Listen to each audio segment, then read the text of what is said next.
যেদিন ঘরভর্তি মানুষের সামনে আমার নিজের আপন বোন চিৎকার করে বলেছিল আমি তার বান্ধবীকে গতকাল কথার ছলে শূন্য জায়গায় নিয়ে গিয়ে ধর্ষণ করেছি, সেদিন আমার গলার স্বর যেন আটকে গিয়েছিল।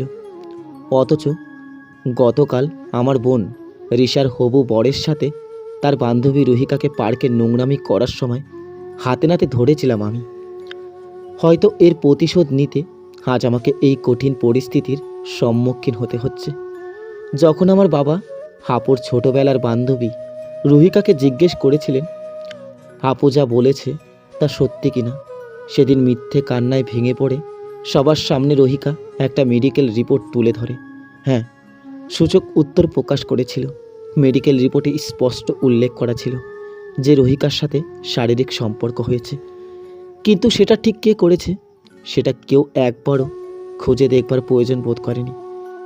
একটা নির্দোষ ছেলেকে ফাঁসাতে এতটুকু প্রমাণিত হয় রুহিকার কাছে যথেষ্ট ছিল। সেদিন জীবনে প্রথমবার আমার বাবা তার বেল্ট দিয়ে আমাকে আঘাত করেন। মা ঘৃণায় মুখ ঘুরিয়ে নিয়েছিলেন। চাচা চাচি শুধু অবাক হয়ে অশ্রু ভরা চোখে আমার দিকে তাকিয়েছিলেন। হয়তো তারাও আমার কাছে এমন একটা জঘন্য কাজ আশা করেনি। মা বাবার পরে এক চাচা চাচিই ছিল যারা আমাকে খুব ভালোবাসতেন। সেদিন সব কিছুই যেন আমার বিপক্ষে ছিল। কেউ আমায় সাপোর্ট করেনি। হাজারবার বললেও যে আমি নির্দোষ, কিন্তু কেউ শোনেনি আমার কথা। সবাই রুহিকার দেখানো মেডিকেল রিপোর্ট আর রুহিকার চোখের মিথ্যে অশ্রুগুলোই বিশ্বাস করে সদরে বরণ করে নিয়েছিলেন। সেদিন আমি চাইলেও চিৎকার করে এ কথা বলতে পারিনি আমি। বোন রে, গতকাল তোর হবু বরের সাথে রুহিকাকে নোংরামি করানোর সময় হাতে নাতে ধরেছিলাম, কিন্তু আমি নিরুপায় চাইলেও বলতে পারিনি, কারণ আমার কাছে কোনো প্রমাণ ছিল না। আর প্রমাণ ছাড়া এ কথা বললেও কেউ আমার কথা বিশ্বাস করবে না। খুবই ইচ্ছে ছিল একদিন অনেক বড় হব, অনেক নাম ডাক কামাবো, বিদেশে পড়ালেখা করতে যাব, কিন্তু সেই ইচ্ছেগুলো যেন ইচ্ছেই হয়ে গেল। পরীক্ষার সব সময় ভালো রেজাল্ট করাতে সেদিন আমার বিদেশের পড়াশোনার জন্য যাওয়ার কথাও ছিল, কিন্তু তাও আর হয়ে উঠল না। আজ 5 দিন ধরে নিজের রুমেই কেঁদে কেঁদে বুক ভাসাচ্ছি। আজ আমার বিয়ে। হ্যাঁ, ঠিকই শুনেছেন। আর বিয়েটা ঠিক কার সাথে হতে যাচ্ছে সেটাও নিশ্চয়ই আন্দাজ করতে পারছেন। কথাটা যেন বাইরে না ছড়িয়ে পড়ে, তাই শেষমেশ পরিবার ও বংশের নাম রক্ষাতে আবারও বাবার রুহিকার সাথে আমার বিয়ে নামক এক পবিত্র বন্ধনে আটকে দেয়। রাত যখন 1:30 মিনিটের কাছাকাছি, তখনও আমি নিজের রুম অর্থাৎ বাসর ঘরে বা গিয়ে রুমের কিছুটা দূরে দাঁড়িয়ে দাঁড়িয়ে নিকোটিনের বিষাক্ত ধোঁয়া ওড়াতে বিভোর ছিলাম। হঠাৎ পেছন থেকে বাবা আমাকে খুঁড়িয়ে 2টো কষে থাপ্পড় বসিয়ে দেয় আমার গালে। চুপচাপ মাথা নিচু করে দাঁড়িয়ে আছি। এছাড়া আর করার কী বা আছে আমার কাছে? বাবা বললেন, তোর মতো কুলাঙ্গার ছেলে জন্ম দেওয়াটা যে কত বড় আমার ভুল ছিল সেটা আমি হাড়ে হাড়ে টের পাচ্ছি। মেয়েটার জীবন তো একবার নষ্ট করেছিস, এখন বিয়ের পর আবার কি নষ্ট করতে যাচ্ছিস? যা, নিজের রুমে যা বলছি এক্ষুনি। বাবা এইসব মিথ্যে। তুমি একবার ভেবে দেখো, আমি কি এরকম একটা জঘন্য খারাপ কাজ করতে পারি? বিশ্বাস তো আমিও করতে চাইনি, কিন্তু মেডিকেল রিপোর্ট তো আসল মানুষ রূপী জানোয়ারটাকে সবার সামনে তুলে ধরলো। বাবা, চুপ কর, আমি তোর মতো কুলাঙ্গারের মুখে আর কোনো কথা শুনতে চাই না। অতপর আমি বহু কষ্টে নিজের চোখের পানি আটকে মাথা নিচু করে সেখান থেকে নিজের রুম অর্থাৎ বাসর ঘরে প্রবেশ করতেই দেখতে পেলাম রুহিকা আমার বোন রিশার হবু বর রাফসানের সাথে নোংরা নোংরি ফোনে কথা বলছে, হাতে তালি বাজিয়ে। তখন আমি বললাম, বাহ বাবা, কি দারুণ অভিনয় করো তুমি। রুহিকা ফোন কেটে দিয়ে বলল, আমি তো জন্মগতই অভিনেত্রী। তা তুমি কি জন্মগতই চরিত্রহীন? চুপ কর কুত্তার বাচ্চা। কেন কেন তুমি আমাকে এভাবে ফাঁসালে? কি পেরে এসব করি? আচ্ছা, তুমি কি খেলা খেলছো একটু বলো? ওদিকে রাফসানের সাথে নোংরামি করছো, আর এদিকে আমাকে মিথ্যে অপবাদে ফাঁসালে। কিন্তু কেন? কি তোমার উদ্দেশ্য? কেনই বা এমন করছো? সময় যতই চাইবে আমার উদ্দেশ্যগুলো ততই তোর কাছে ঝাপসা থেকে পরিষ্কার হতে থাকবে। সত্যি কখনো লুকিয়ে থাকে না, সেটা তুমিও জানো রোহিকা। বেশি দিন আর সবার সামনে আমাকে চরিত্রহীন হিসেবে রাখতে পারবে না। ততদিনে সবকিছু আমার হাতের মুঠোয় চলে আসবে। চরিত্রহীন মেয়েটার সাথে আর কথায় না জড়িয়ে সোফায় গিয়ে শুয়ে পড়লাম। কিন্তু ঘুম যেন আমার কিছুতেই আসছে না। কেন সর্বদা আমার সাথেই বা এমন কেন হয়? নিয়তি কেন বারবার এরূপ কঠিন পরিস্থিতির সামনে আমাকেই কেন দাঁড় করায়? যেদিন আমার প্রেমিকা পৃথিবীর বুক থেকে মুছে গিয়ে পরপারে পাড়ি দেয়, সেদিন থেকেই দুঃখ কষ্টে ভরে গিয়েছিল আমার জীবনটা। প্রতিনিয়ত যন্ত্রণা, বেদনা, কষ্টে আমি ঘুমের মধ্যেই কেঁদে উঠি। এমনও দিন গেছে তার স্মৃতিগুলো আমাকে ঘুমোতে দেয়নি। প্রতিনিয়ত নির্ঘুমে তার স্মৃতিগুলো শুধু আমাকে কাটিয়েছে। আজও তার কথাও খুব মনে পড়ছে। কষ্টে বুকের ভেতরটা আমার বুকরে উঠছে। সৃষ্টিকর্তা কেন বারবার আমার সাথে এমন করে? আজ নিজের পরিবারের সামনে মাথা উঁচু করে থাকতে পারি না। তাদের সম্মুখে এখন শুধু আমি একজন চরিত্রহীন কুসন্তান হিসেবে খ্যাতি লাভ করেছি। আজ কেন অপরাধ না করেও অপরাধিতার খাতায় নাম লিখিয়েছি? কি দোষ করেছিলাম আমি রোহিকা? কেন আমার সাথে এমনটা করলে? কি আমার অপরাধ? ধীরে ধীরে দিন যাচ্ছে এবং দিন বাড়ছে। আমার উপর পরিবারের অবহেলা ততই বাড়ছে। একটা সময় আমি না খেয়ে থাকলেও সারা বাড়িতে তোলপাড় সৃষ্টি হয়ে যেত। কিন্তু আজ দুবেলা থুমুঠু খেয়েছি কি না কেউ জিজ্ঞেস করার প্রয়োজন বোধ করে না। এমন কোনো দিন নেই যে রোহিকা বাবার হাতে আমাকে মার না খাইয়েছে। এমনকি সেদিন নিজের আপন ছোট বোনটাও এসে চরিত্রহীন ধর্ষক বলে আমাকে থাপ্পড় মেরেছিল। বুক ভরা কষ্টে যেন আমার হৃদয়টা ফেটে যাচ্ছিল। প্রতিদিন চোখের সামনে রোহিকার নোংরামোগুলো দেখেও না দেখার ভান করে থাকতে হয় আমাকে। কিছু বলতে গিয়েও বলতে পারি না। আবার কোনো অভিযোগ নিয়ে পরিবারের সামনে লংজনার অপমান করেও এই ভয়। রাত যখন 2:30 ঘড়ির কাঁটায় ছুঁই ছুঁই করছে, তখন আমি বেলকুনিতে দাঁড়িয়ে দাঁড়িয়ে কাঁদছিলাম। আকাশটা কালো মেঘে ঢেকে গেছে। কিছু সময় পর পর বিজলি চমকাচ্ছে। সামনের দিক দিয়ে বাতাস বয়ে যাচ্ছে। ছোট ছোট করে হালকা হালকা বৃষ্টি পড়াও শুরু হয়েছে। চোখ বুঝলেই শুধু সেই তাকেই দেখতে পাই। আজ যদি সে থাকতো, তাহলে যে করেই হোক আমাকে এই কঠিন পরিস্থিতির শিকার কখনো হতেই দিত না। আজ অনেক দিন হয়ে গেল তার কবরটাকে এক নজর দেখা হয়নি। সে মৃত্যুর আগে বলেছিল আমি যেন প্রতিদিন তার কবরটাকে একবার হলেও দেখে আসি। কিন্তু কি করেই বা বাহিরে বের হব? আমার যে এখন বাহিরে বের হওয়ার হঠাৎ হালকা হালকা বৃষ্টি পড়া থেমে গিয়ে আকাশটা মেঘচ্ছন্ন থেকে পরিষ্কার হয়ে যায়। স্পষ্ট আকাশের তারাগুলো চোখের সামনে ভেসে উঠছে। আর তার সাথে তারাদের মাঝে ভালোবাসার প্রিয় মানুষটির নিষ্পাপ মায়াবী মুখটিও ভেসে উঠছে। পরের দিন সকালে যখন একসঙ্গে সবার সামনে লজ্জায় মাথা নিচু করে ধীরে ধীরে খাবার খাচ্ছিলাম, তখন হঠাৎ বাড়ির কলিং বেলটাও টনটন করে বেজে উঠল। না চাইতো কেন জানি খুব আগ্রহ নিয়ে তাকিয়েছিলাম দরজার দিকে। চাচি গিয়ে দরজাটা খুলে দিল এবং যাকে দেখলাম তাকে দেখে আমার খাবার আর গলা দিয়ে নামলো না। নিমিষেই ভয়ে কিছুটা থমকে যাই আমি, কারণ ঠিক সামনে আমার প্রেমিকা দাঁড়িয়ে আছে, যে আজ থেকে 2 বছর আগে মারা গেছে। কিন্তু এটা কী করে সম্ভব? মৃত মানুষ কী করেই বা আবার জীবিত হয়ে ফিরে আসবে? এই মুহূর্তে আমার মাথাটা যেন ঝিমঝিম করছে। সেই চোখ, সেই মায়াবী মুখ, সেই হাসি, যেই হাসির অতল গভীরে আমি একসময় সারাক্ষণ ডুবে থাকতাম।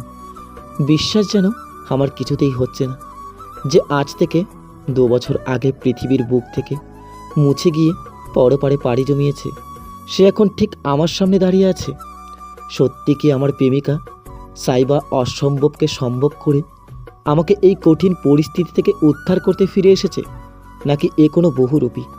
আমার জানা মতে সাইবার কোনো যমজ বোন তো দূরে থাক, কোনো বোনই ছিল না।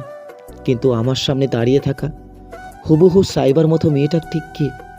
বাবা যখন নিজের খাবার ছেড়ে সাইবার মতেও দেখতে মেয়েটিকে জিজ্ঞেস করলেন, তুমি কে মা?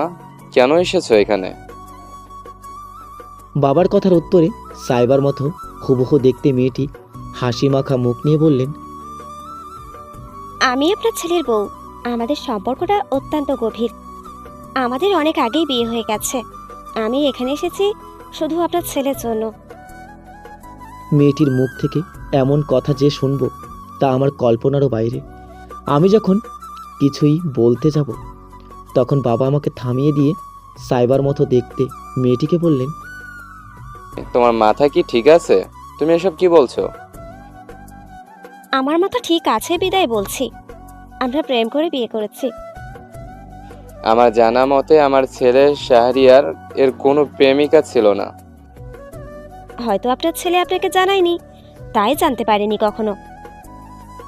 এখন ঠিক কি চাচ্ছ তুমি? আমার কিছুই চাই না, শুধুমাত্র শাহরিয়ারকে চাই। তুমি কি জানো শাহরিয়ারের ঘরে বউ আছে? হ্যাঁ জানি, তারপরেও আমি ওকে চাই। তোমাদের বিয়ের কি কোনো প্রমাণ আছে? হ্যাঁ, থাকবে না কেন, নিশ্চয়ই আছে। আমি ঠিক ভালো করেই জানতাম এমন প্রশ্ন উঠবেই, তাই আমাদের বিয়ের প্রমাণস্বরূপ এই পেপারগুলো আমি সঙ্গে করেই নিয়ে এসেছি। অতঃপর মেয়েটি কিছু পেপার বাবার হাতে তুলে দেয়। বাবা পেপারগুলো ভালো করে দেখার পর আমার কাছে এসে ঠাটিয়ে দুটো থাপ্পড় মেরে বললেন, এক সময় কত গর্ব করে সবাইকে বলতাম তুই আমার ছেলে, কিন্তু আজ তোকে নিজের সন্তান বলে পরিচয় দিতেই আমার প্রচুর পরিমাণে ঘৃণা হচ্ছে। তোকে নিয়ে কত স্বপ্ন দেখেছিলাম রে বাবা। তুই একদিন খুব বড় হবি, অনেক দূরে এগিয়ে যাবে, আমাদের মুখ উজ্জ্বল করবি। কিন্তু তুই কি করলি? প্রথমে এই মেয়েটাকে গোপনে বিয়ে করলি, তারপর রহিকাকে শুনশান জায়গায় নিয়ে। ছি, আমার ভাবতেই শরীরটা ঘৃণায় শিরশিরে করে উঠছে। তুই আমার ছেলে হতে পারিস না। বাবা তুমি আমার কথাটা একবার শোনো, বিশ্বাস করো বাবা। চুপ কর কুলঙ্গার, তোর ওই পাপ ভরা মুখ থেকে আমাকে আর বাবা বলে ডাকবি না। তোকে একটা কথা পরিষ্কার করে বলছি, তুই যদি এ বাড়িতে থাকতে চাস তাহলে তোকে এই মেয়েটাকে ত্যাগ করে রহিকার সাথে থাকতে হবে।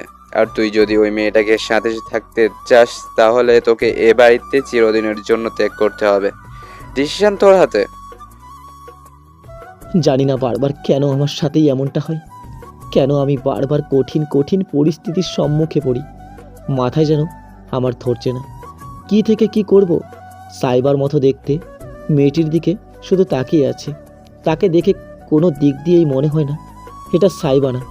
তার কথা বলার ধরন সব কিছু যেন সাইবার মতো, কিন্তু সাইবা তো মৃত। নিজের হাতে সাইবাকে কবর দিয়েছি। মৃত মানুষ কখনো আর ফিরে আসে না, এটা আমি নিশ্চিন্ত যে আমার সামনে দাঁড়িয়ে থাকা মেয়েটা সাইবা না। কিন্তু কে সে, সেটা জানার আগ্রহ যেন আমার আরও বেড়ে গেল। মেয়েটির চোখের ভাষা যেন কেন জানি আমি স্পষ্ট বুঝতে পারছি সে হয়তো চাচ্ছে আমি যেন তাকে হ্যাঁ বলি। এই মেয়েটির রহস্য করতে হলে আমাকে এর সাথেই থাকতে হবে। যে করেই হোক আমাকে জানতেই হবে সে কে, কী চায় আমার কাছে। আমার এটাও খুব করে মনে হচ্ছে মেয়েটি আমাকে এই সমস্ত পরিস্থিতির হাত থেকে বাঁচানোর চেষ্টা করছে। বেশ কিছুক্ষণ চুপচাপ ছিলাম আমি। অবশেষে কিছু বলার আগে আমি একবার রুহিকার দিকে তাকালাম, এই ভেবে যে রুহিকার উপর দিয়ে এখন ঠিক কী যাচ্ছে। রুহিকার চোখ মুখ দেখে যা বুঝতে পারলাম মেয়েটা বেশি চিন্তা ও ভয়ের মধ্যে আছে। হয়তো এত তাড়াতাড়ি তার হাতের মুঠি থেকে আমি বেরিয়ে না যাই এর জন্য।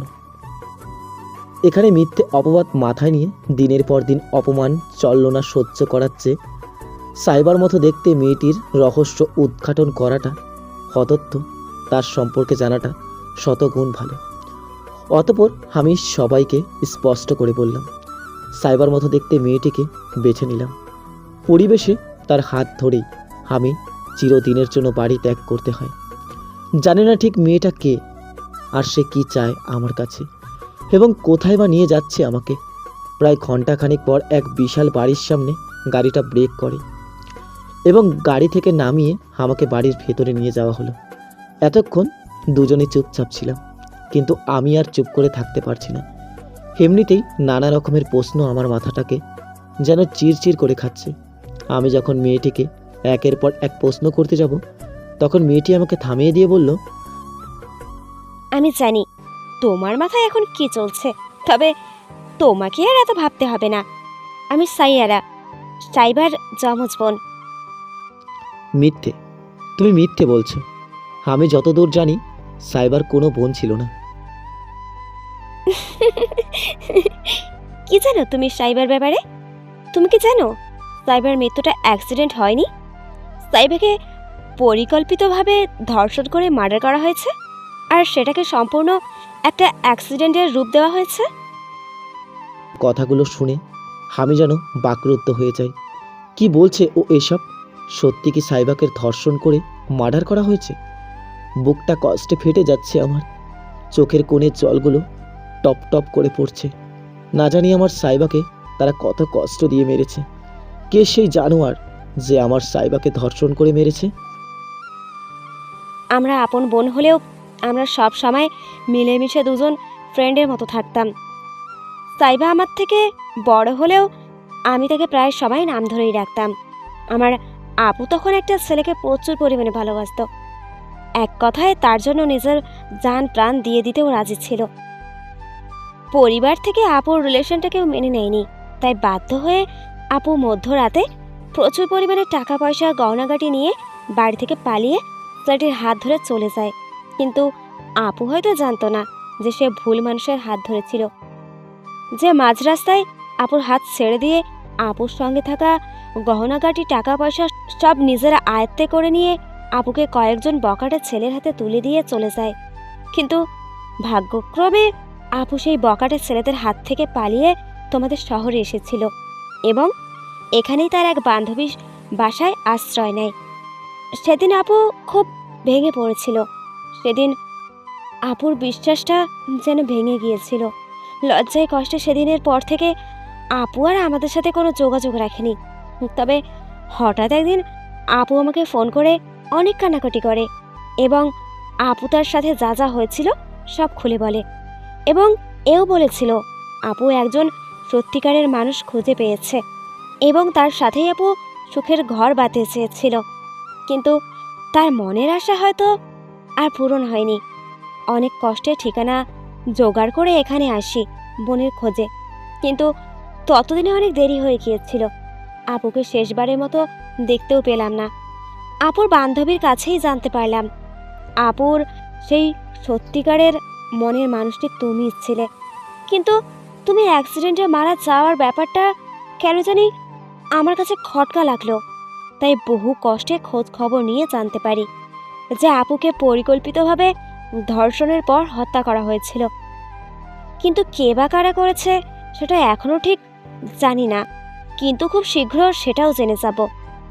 তোমার বাসায় কাজের লোককে টাকা খাইয়ে তোমার ব্যাপারে জানতে পারি, তাই আমার মনে হয়েছে আগে সেখান থেকে তোমাকে উদ্ধার করাটা বেশি প্রয়োজন। তাই ফেক কিছু পেপার নিয়ে তোমাদের বাসায় এন্ট্রি নিয়ে তোমাকে ওখান থেকে বের করে আনলাম। আর এখন যে কথা আমি তোমাকে বলবো তা শুনে হয়তো তুমিও চমকে উঠবে। তুমি কি জানো আপুর সাথে কে প্রেমের মিথ্যা অভিনয় করে মাঝ রাস্তায় টাকা পয়সা গহনাগাটি নিয়ে বকাটা ছেলেদের হাতে তুলে দিয়ে চলে গেছিল? কে সেই জানোয়ার? সেটা আর কেউ না, তোমার বোনের হবু বর রাফসান। কি? হ্যাঁ, ঠিক শুনেছ।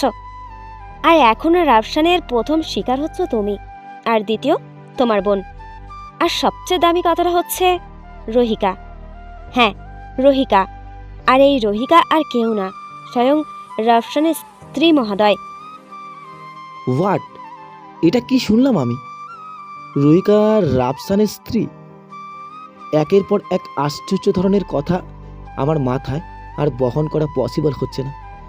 এত বড় চক্রান্তের শিকার আমি, কিন্তু কেন? তোমার বোনের ছোটবেলাকার বান্ধবী রহিকা।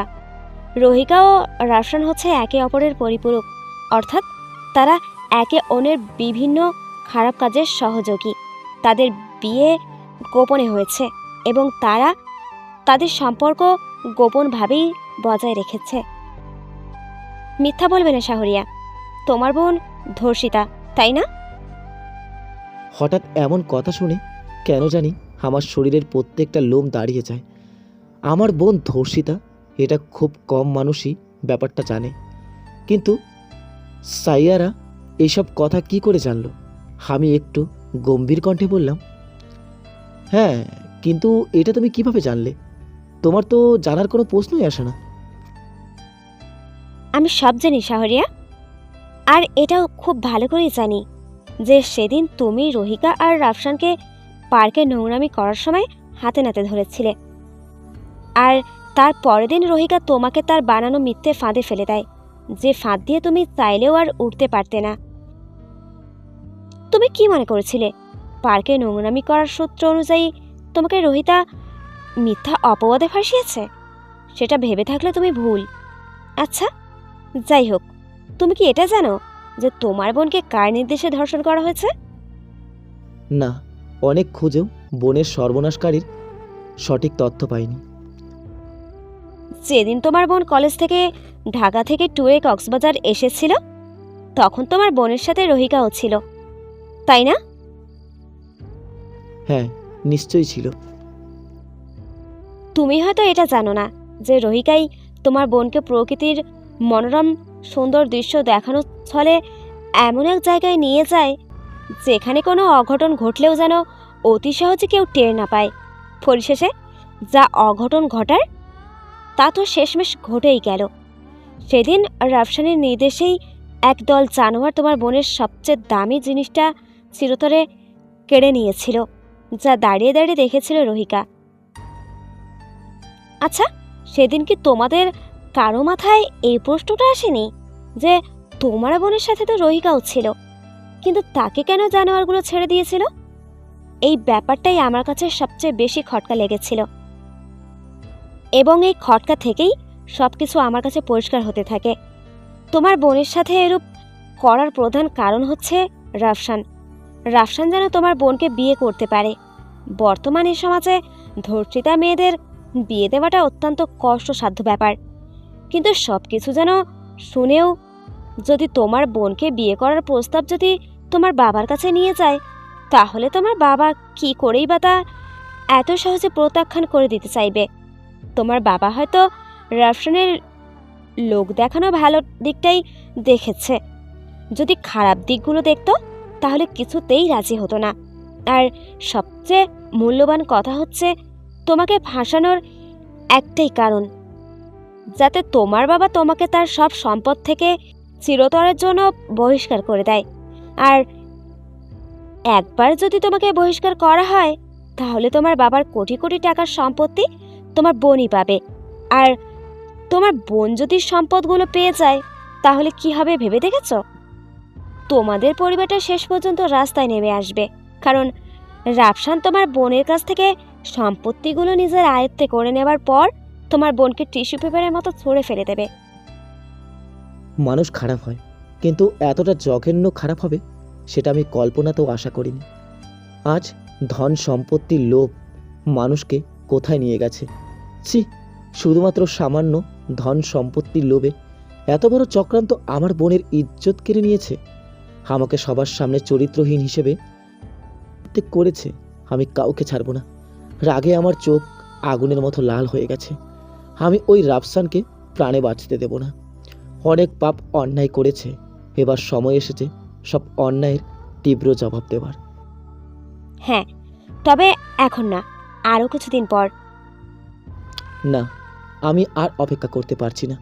আর বেশি দিন নেই আমার হাতে, কারণ 2 সপ্তাহ পর বোনের বিয়ে।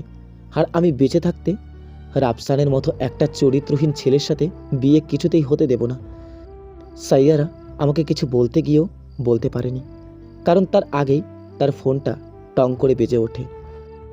ফোন রিসিভ করে ওপাশ থেকে কারো বলা কথাগুলো মনোযোগ সহকারে শোনার পর ফোনটা ফ্লোরে ছুঁড়ে মেরে চোখটা রাগে লাল করে বলল, রাফসানের নিঃশ্বাস নেওয়ার ষড়যন্ত্র বন্ধ করার সময় এসে গেছে। কাল সকালে ওর সূর্যের আলোর সাথে সাক্ষাৎকার করতে পারবে না, আজ রাতেই ও চিরদিনের জন্য ওর দমটা ছেড়ে দেবে। তুমি জানতে চেয়েছিলে না আমার আপুকে কে পরিকল্পিতভাবে ধর্ষণ করে মেরেছে? সে আর কেউ না, সে হলো রাফসান। এমনকি এতে তার সহযোগী অর্ধাঙ্গিনী রোহিতাও সহযোগিতা করেছে। কতটা নির্মম মনের মহিলা ও দুশ্চরিত্রা না হলে এমন একটা ঘৃণ্যতাপূর্ণ কাজেও নাকি কেউ কাউকে সাহায্য করে। আমার জীবনে রোহিতার মতো মেয়ে হয়তো আর দেখিনি। পাপ যখন করেছে তবে পাপের শাস্তি তো তাদের উভয়কেই পেতে হবে। রাত হওয়ার অপেক্ষা করো, সবকিছু টের পেয়ে যাবে। রাত হওয়ার অপেক্ষা করবো মানে? তুমি একা মেয়ে মানুষ কি করে করবে? মেয়ে হতে পারি, তবে সব মেয়েদের মতো না যে নিজের আত্মরক্ষা নিজে করতে পারি না। আমি রান্নাঘরে যাচ্ছি রান্না করতে, সামনে থাকার সোফায় গিয়ে বসে থাকো। কথাগুলো বলেই সাইয়ারা হুনহুনি নিয়ে কোথায় যেন গেল, বা রান্নাঘর হবে। সোফায় বসে আছি, রাগ আর কষ্ট দুটোই আমাকে জ্বালিয়ে পুড়িয়ে মারছে। আমি ছেলে মানুষ হয়েও রিল্যাক্সে ঠিকমতো বসে থাকতে পারছি না, আর ওদিকে সে মেয়ে হয়েও কতটা রিল্যাক্সে রান্নাঘরে গিয়ে রান্না করছে। উফ, কিছুতেই শান্ত হয়ে বসতে থাকতে পারছি না আমি। আমার ইচ্ছেও করছে না ওদের দুজনকে গলা টিপে মেরে ফেলি। দিন ফুরিয়ে রাত হয়ে গেল। রাতে খাবার খাওয়ার পর আমাকে একটা রুম দেখিয়ে সেখানে ঘুমানোর জন্য বলে চলে যায়। এই মেয়েটা এত শান্ত হয়ে কি করেই বা থাকতে পারে তা আমার ধারণার বাহিরে। ভাবতেও খুব অবাক লাগে, এত বড় বাড়িতে আমি আর সাইয়ারা ছাড়া আর কেউ নেই। ঘুম আসছে না, তার একটা কারণ, মনে শান্তি নেই। সেদিনের কথা বারবার মনে পড়ছে, যেদিন আমার বোন ধর্ষিতা হওয়ার পর আমার কাছে এসে ভাই বলে খুব কেঁদেছিল। আমার বোন আমার থেকে অনেক ছোট হলেও আমি তাকে আদর করে আপু বলে বড় বোন না থাকার শূন্যতা পূরণ করি। বোনের সেদিনকার কান্না ভেজা মুখটি এখনও আমার চোখের সামনে ভেসে ওঠে। অনেকবার মৃত্যুর পথটি বেছে নিয়েও মৃত্যুর পথ আটতে পারেনি। আমরা তাকে খুব বুঝিয়েছিলাম, অনুপ্রেরণা ও উৎসাহ দিয়েছিলাম বলেই বোন আমার নতুন করে বেঁচে থাকার আস্থা খুঁজে পেয়েছে। অনেকবার বিয়ে হতে গিয়েও ভেঙে গিয়েছে, কিন্তু আজ বা কাল যখনই তার বিয়ে আবারও ভেঙে যাবে, তখন তার মনের অবস্থা ঠিক কেমন হবে? যখন জানতে পারবে যার সাথে বিয়ে হতে যাচ্ছিল সেই তার সর্বনাশের কারণ, তখন তার মনের অবস্থাটা ঠিক কেমন হবে? যখন জানতে পারবে সব কিছুর মূল তার ছোট বেলার বান্ধবী রোহিকা ও ছিল, তখন আমার বোন না জানি কতটা কষ্ট পাবে, আঘাত পাবে। ছাড়ব না আমি কাউকে।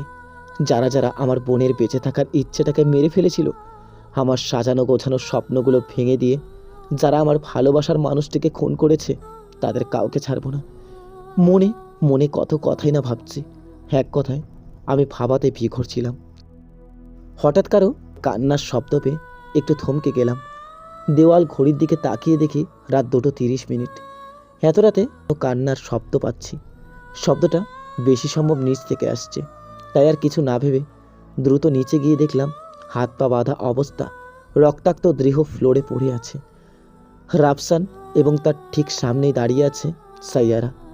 এত রাতে রাফসানকে এভাবে অসহায়ের মতো আমার সামনে দেখব, তা হয়তো আমার ভাবনার মধ্যেও পড়ে না।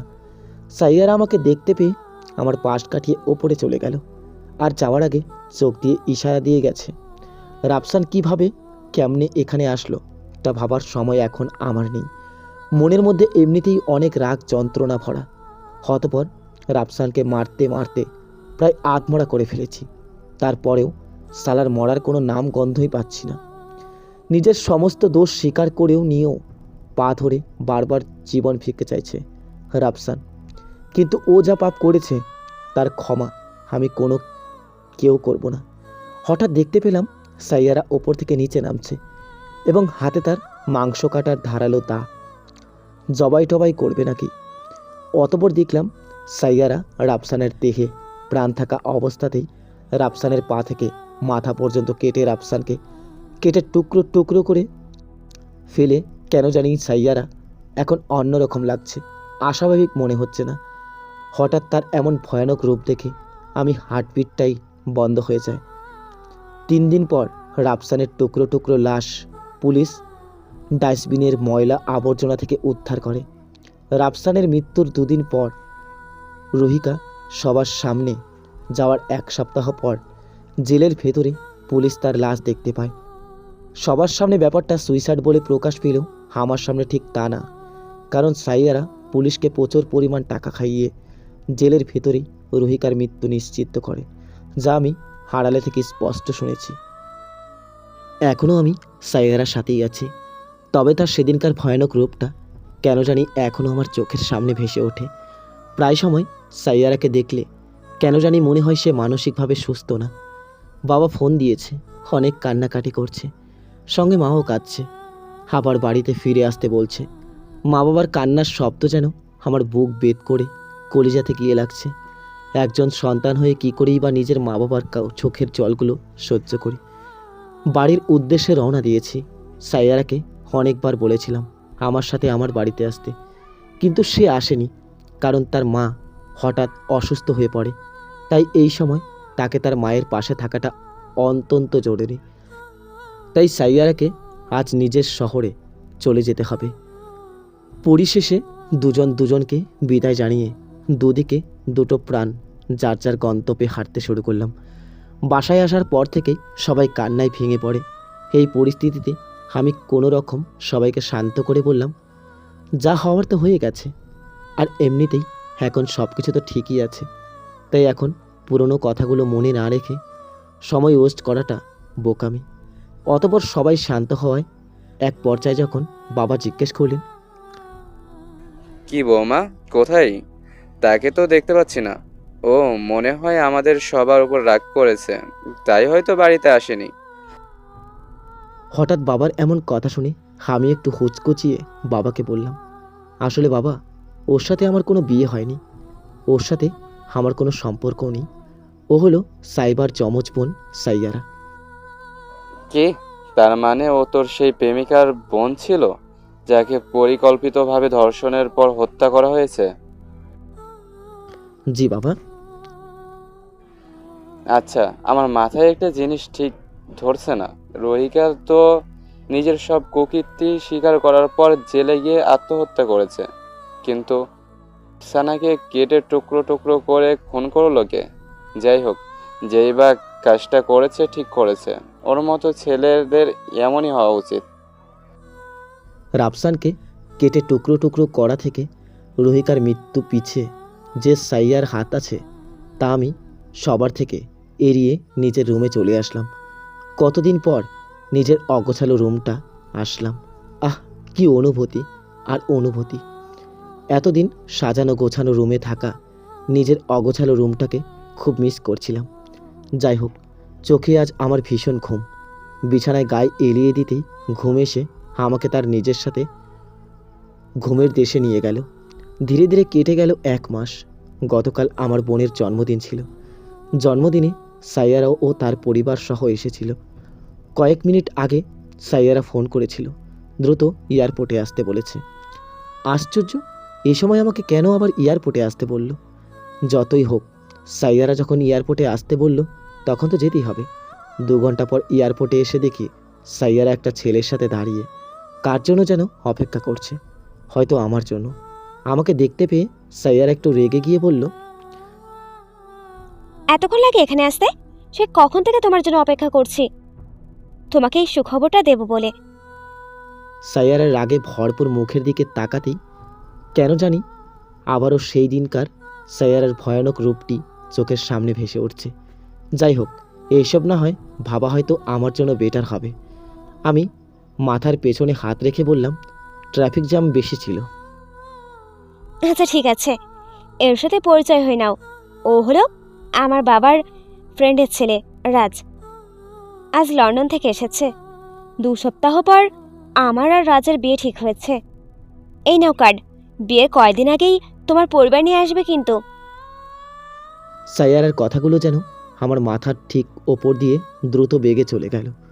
মন আমার কেন জানি বারবার বলছে, কাট নিস না, চলে যায় এখান থেকে। কিন্তু তারপরেও না চাইতো সাইয়ারার হাত থেকে কার্ডটি নিয়ে হৃদয় ভাঙা কষ্টগুলো লুকিয়ে হাসি দিয়ে বললাম, আচ্ছা ঠিক আছে। চোখের সামনে দিয়ে ছেলেটির সাথে চলে গেল সাইয়ারা। কিন্তু তাতে আমি কেনই বা কষ্ট পাচ্ছি? আমার তো খুশি হওয়ার কথা, আনন্দে উল্লাহ করার কথা। সব কিছু ছেড়ে আমার চোখ থেকে কেনই বা জল গড়িয়ে টপ টপ করে পড়ছে। বাসায় চলে আসলাম, মায়ের হাতে কাটটি দিয়ে বললাম 2 সপ্তাহ পর সাইয়ারার বিয়ে। কদিন আগেই সেখানে উপস্থিত হতে হবে, তাই সবাই আগে থেকেই সব কিছু গুছিয়ে তৈরি হয়ে নিও। কথাগুলো বলে নিজের রুমে চলে আসলাম। চোখ দুটো বন্ধ করে দেওয়ালের সাথে হেলান দিয়ে মেঝেতে বসে আছি। একটা কথাই ভাবছি, সাইয়ারার বিয়ের কথা শুনে আমি কেন কষ্ট পাচ্ছি? দুপুরে বোন আমার খাবার খেতে ডাকলো। আজ সে নিজের হাতে রান্না করেছে। বোন আমার অনেক খুশি, কিন্তু তাতে শেষমেশ মুখটা কালো করেই ফিরতে হয়, কারণ অনেক ডাকাডাকির পরেও আমি দরজা খুলিনি। রাতে ডাকতে এসেও সবাই ব্যর্থ হয়েছে। এত ডাকাডাকির পরেও আমি কারোর কোনো কথার জবাব দিচ্ছিলাম না। পরের দিন সকালেও যখন দরজা খুলছিলাম না, তখন সবাই মিলে দরজা ভেঙে ভিতরে এসে দেখে আমি দেওয়ালের সাথে পিঠ ঠেকিয়ে মেঝেতে বসে আছি। সবাই আমাকে চারিদিক দিয়ে ঘিরে ধরে এক একজন এক এক রকমের প্রশ্ন করছে। কোনো শব্দ বের হচ্ছিল না। একসময় সবাই যখন পরামর্শ করলো আমাকে ডক্টরের কাছে নিয়ে যাওয়ার, তখন আমি মেঝে থেকে উঠে সবাইকে স্পষ্ট করে বলে দেই আমার কিচ্ছু হয়নি, ঠিক আছে। দিন যতই যাচ্ছে আমার করুণ অবস্থা যেন কারো সহ্য হচ্ছিল না।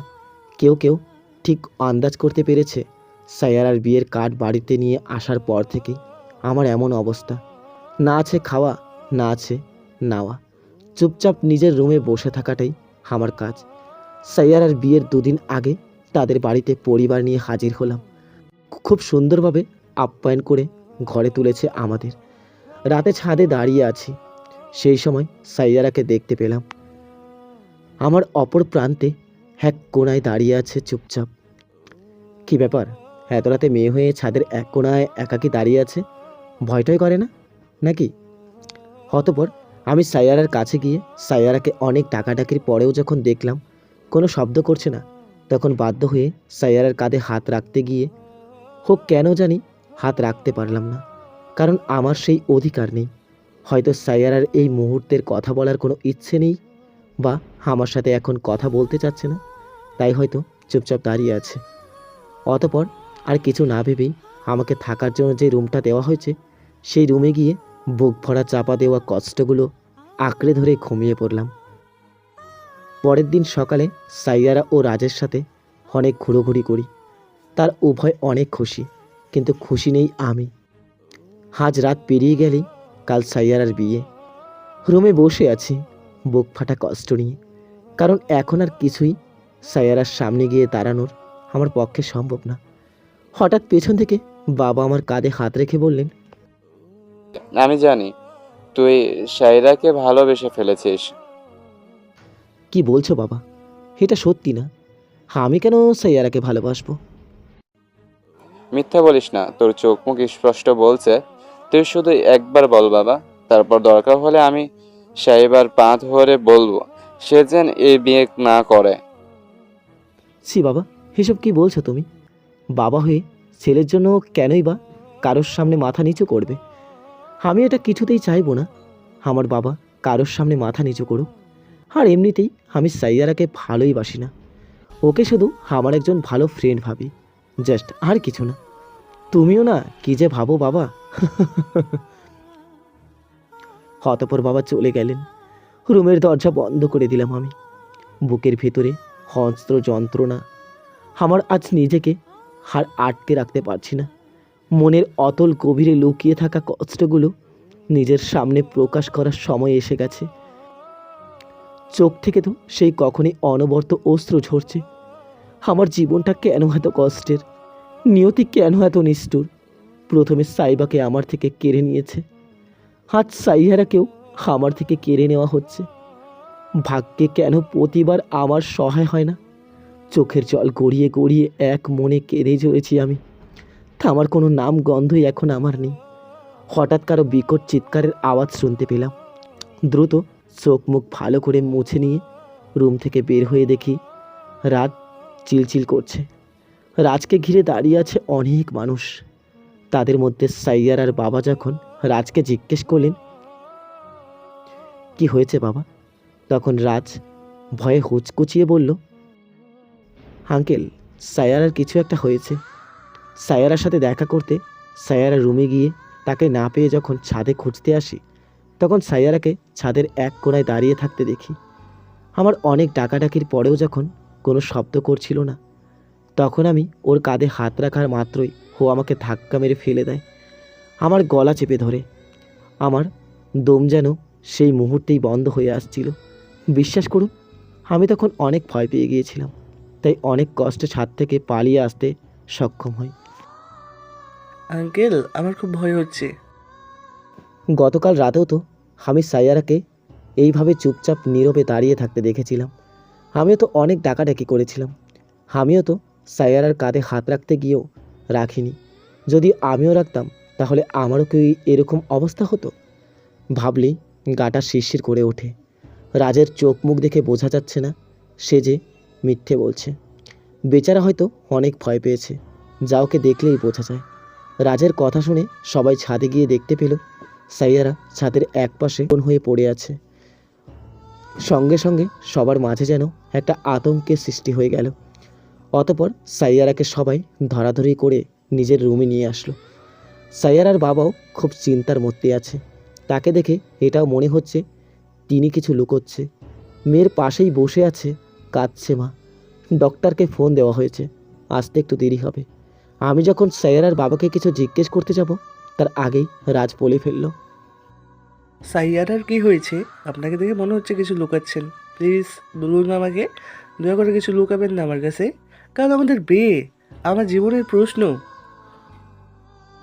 রাজের কথা শুনে সাইয়ারার বাবা খানিকটা চুপ থাকার পর বললেন, আসলে তার মানসিক প্রবলেম আছে। সায়ারা তার বোন সবাইকে খুব ভালোবাসতো। সাইবা না খেয়ে থাকলে সাইবারাও খেত না। সাইবা কাঁদলে তার সাথে সাইরাও কাঁদতো।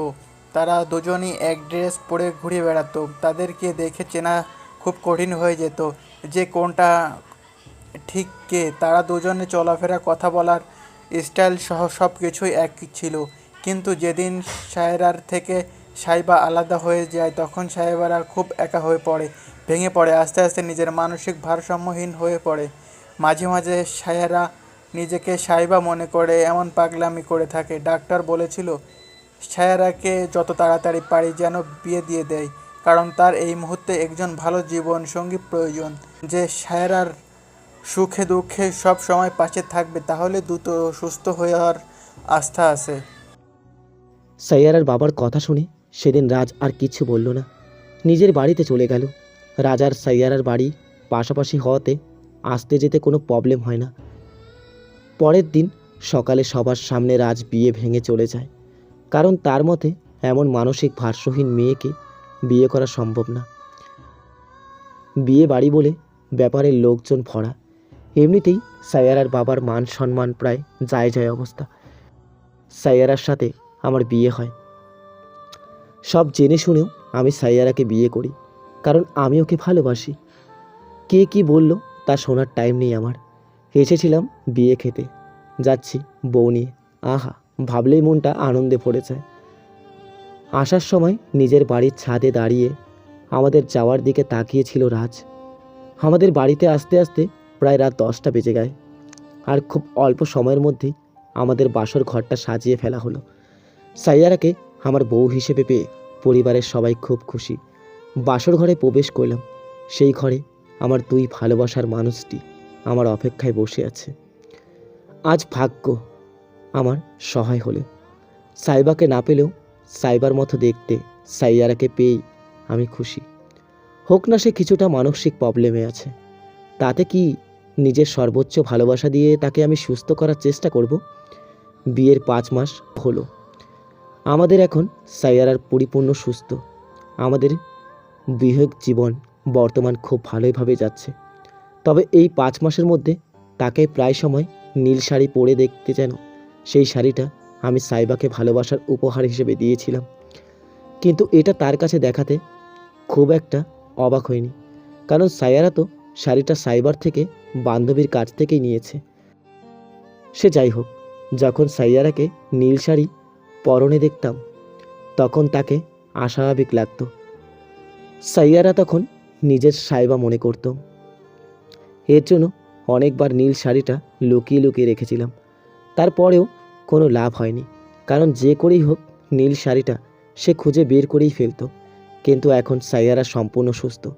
গভীর রাতে হঠাৎ যখন আমার ঘুম ভেঙে যায়, তখন দেখতে পেলাম সাইয়ারা আমার পাশে নেই। আশ্চর্য, এত রাতে সাইয়ারা কোথায় গেল? ওয়াশরুম সহ রুমের এদিক ওদিক খুঁজেও যখন পেলাম না, তখন বেলকনির দিকে পা বাড়ালাম, কারণ রুমের বাইরে যাওয়ার কোনো প্রশ্নই আসে না যদি রুমের দরজা ভেতর থেকেই বন্ধ থাকে। অতপর বেলকনিতে গিয়ে দেখতে পেলাম সে নীল শাড়ি পরে এক কোণায় দাঁড়িয়ে আছে। তার মানে কি সাইয়ারা আবারও নিজেকে সাইবা মনে করছে? তাহলে কি এখন সাইয়ারা সুস্থ হয়নি? ভয়ে ভয়ে সাইয়ারার কাঁধে হাত রাখতেই সাইয়ারা পিছনে ফিরে তাকিয়ে আমাকে দেখতে পেয়ে স্বাভাবিকভাবে বলল, কি হলো, এভাবে তাকাচ্ছ কেন? তুমি কি সত্যিই ঠিক আছো? হ্যাঁ, ঠিক আছে। আমার আবার কি হবে? তাহলে এত রাতে এখানে কি করছো? ভালো লাগছিল না, তাই ভাবলাম একটু ব্যালকনিতে দাঁড়িয়ে থাকি, হালকা হালকা বাতাসে যদি মনটা ভালো হয়ে যায় তাই। তাই বলে এত রাতে? হ্যাঁ, তো কি হয়েছে, আমি ভয় পাই নাকি? আচ্ছা, এখন রুমে আসো। কথাটা বলি আমি সেখান থেকে রুমে আসার কিছুক্ষণ পর সাইয়ারা এসে আমাকে শক্ত করে জড়িয়ে ধরে। বুঝলাম না কাহিনী কি, হঠাৎ কি হলো? সাইয়ারা তো নিজে থেকে আমাকে কখনো জড়িয়ে ধরে না। অবশ্য আমাকেই প্রতিবার নিজে থেকে জড়িয়ে ধরতে হয়। পরের দিন সকালে আমার রুমের সিসি ক্যামেরা চেক করে তেমন কিছু একটা অস্বাভাবিক জিনিস দেখতে পেলাম না। কিন্তু শেষে যখন সাইয়ারা আমাকে এসে জড়িয়ে ধরেছিল, তখন তার মুখে এক অদ্ভুত হাসি দেখতে পেলাম। সে যাই হোক, সেই হাসির ভেতরে লুকিয়ে থাকা কেন জানি অনেক রহস্যর জ্ঞান পাচ্ছি আমি।